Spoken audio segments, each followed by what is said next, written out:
Hey there, Blade fans. Welcome back. OG Blade Reviews with you once again.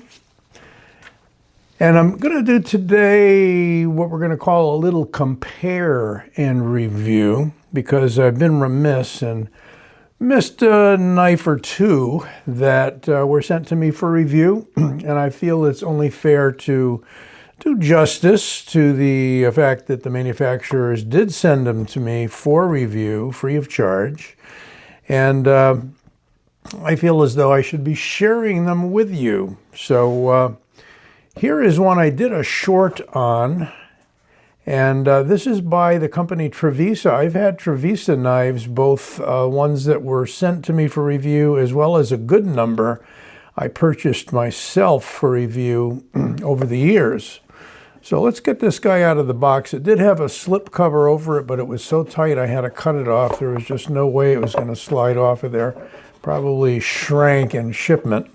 This is what you get. And these are budget level knives. So these are going to be in the, I would say with this one and the next two I'm going to show you, they're broadly in the $50 to $70 price range. They give you this pretty cool sticker I hadn't seen before. This has their Lacerta on it that I reviewed some time back, a Pical style knife with looks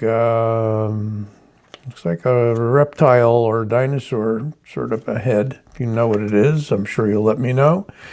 Got a lot of literature inside. We've got a quality control pass certificate and a microfiber cloth. And inside here, we have the Gecko. So that might have been a gecko that we saw there, duh, on the sticker. Yeah, I'm a little slow some mornings. Did have my coffee, but more to come. Well, there is the blue handle, this particular variant, with a rose gold Nitro V blade. Let's make sure I'm correct on that. Well, it's on the box somewhere. No, it wasn't on the box. Pretty sure it's Nitro V.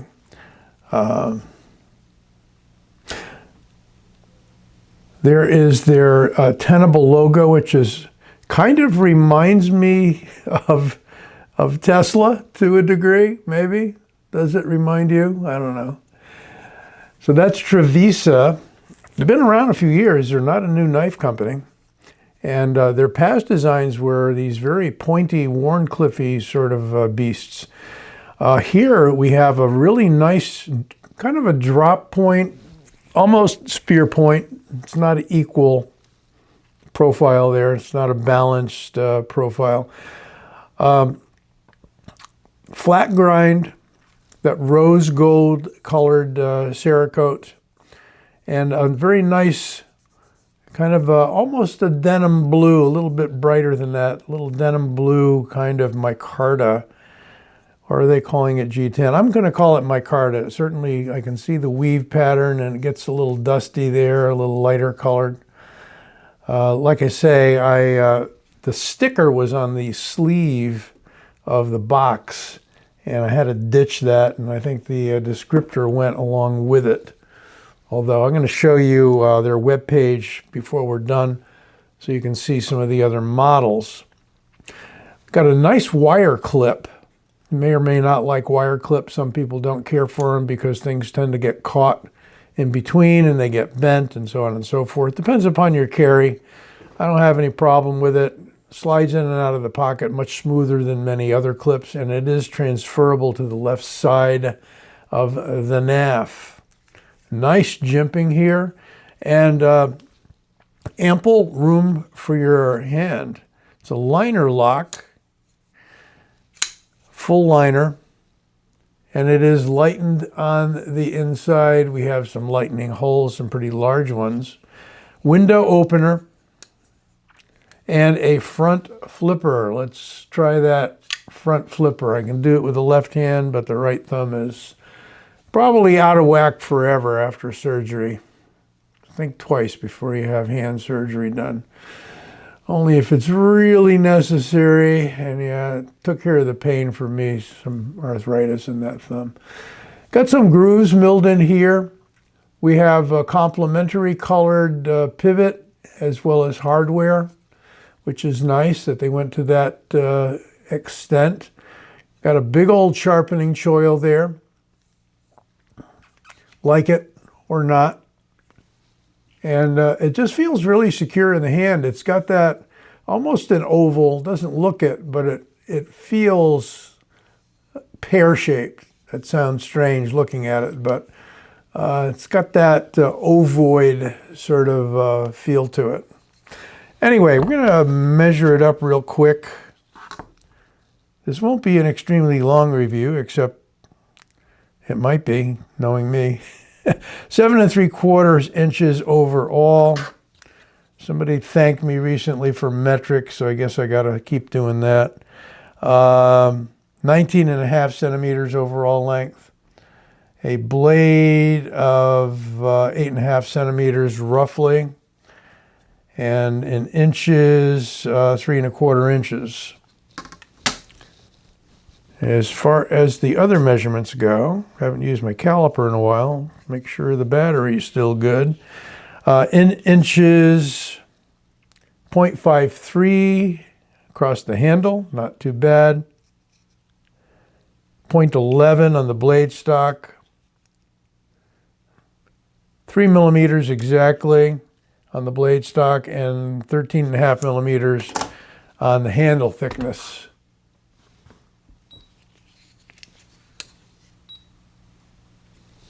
Let's bring this around to grams.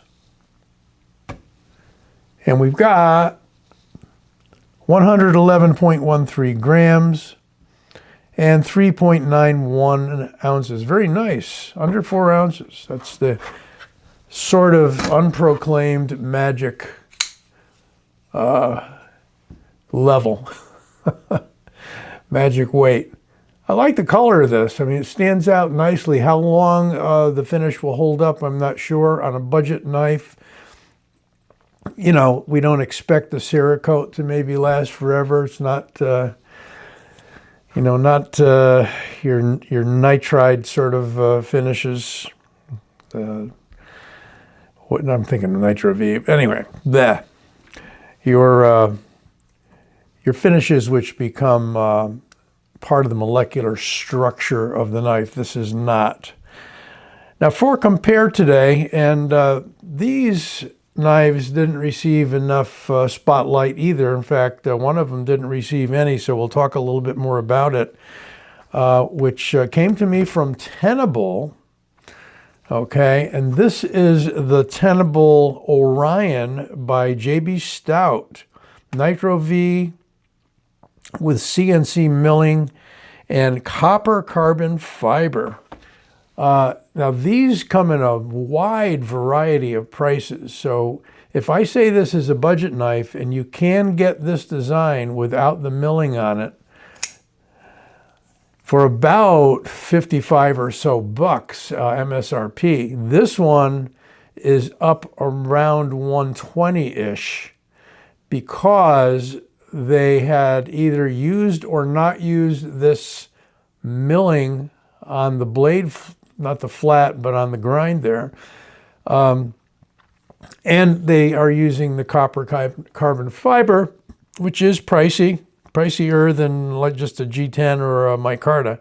So you can get the micarta model without the milling for down in the 50s, like I said, and this one is shooting up to be a little more. And then there's a mid-range in the 80s. Now, these were first made by Concept Knives, the parent company of Tenable, Tenable being the budget line, but Tenable seems to be doing what Civivi did and what Sencut did, is they start out real low and then they start kind of going up in the upper echelons of the quality and the pricing. So that's happening with a few of the Tenable knives, which used to be all consistently well under $100 and more likely in the $40 to $60 range. Now they're going up there. But it's a beautiful material. JB Stout design. Well, JB Stout is really well known in the knife design industry and knife making industry. This is a shorter knife, pretty much in the ballpark with the Gecko. Gecko being a little bit longer. And we're talking 7¼ inches as opposed to 7¾ inches. We've got a blade length of a bit under about 3 1/8, thereabouts. Overall length on this guy, well, I'm not going to go crazy with all the doubling up of the measurements, but 18½ centimeters overall. Blade length, 8 centimeters. And what do we got here? The last one I'm going to put up, I will not do measurements on, but I'm doing measurements on this guy because I hadn't shown it to you yet. 3½ millimeters and 11.9 millimeters on the handle thickness. You know, you can do the conversions, but it's 0.13 on the blade thickness and 0.46, under ½ inch on the handle thickness. And finally, the weight on this JB Stout knife, Orion. Yeah, he had to think.